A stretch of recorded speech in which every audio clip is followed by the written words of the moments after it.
இந்த குழந்தைங்களுக்கு மட்டும் ஸ்கூல் இருக்கனால காலையில நேரமா எந்திரிக்கணும்னு தோணவே தோணாது. சரி இவங்களுக்கு லீவு தான் விட்டாங்களே 2 நாளு, நம்ம ஒரு நாளாச்சும் கொஞ்சம் லேட்டா எந்திரிப்போம்னு நெனச்சோம்னா, காலையில நேரமா எந்திரிச்சுட்டு, "அம்மா காலையில ஆயிடுச்சுன்னு" சொல்றாங்க என் பையன்.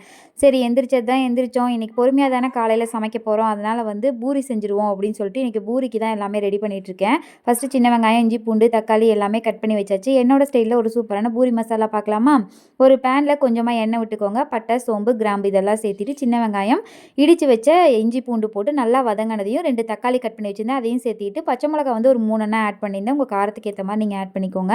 இதெல்லாம் வதங்குற கேப்பில் உருளைக்கிழங்குமே வெந்துருச்சு. தோல் உரித்து அது கூட சேர்த்திட்டு பொட்டுக்கடலை இருக்கு இல்லையா, அதை ஒரு கைப்பிடி அளவுக்கு மிக்ஸி ஜாரில் போட்டு ஃபஸ்ட்டு பவுடராக அரைச்சிட்டு கொஞ்சமாக தண்ணி ஊற்றி மிக்ஸ் பண்ணி அது கூட ஊற்றி லைட்டாக கொதிக்க வச்சு இறக்குனீங்கன்னா சூப்பரான மசாலா ரெடி ஆயிரும். சைட் பை வந்து பார்த்தீங்கன்னா பூரியுமே தேய்ச்சி எடுத்துட்டேன். சூப்பராக பூரி வந்து பார்த்தீங்கன்னா புசு புசுன்னு வந்துருந்தது.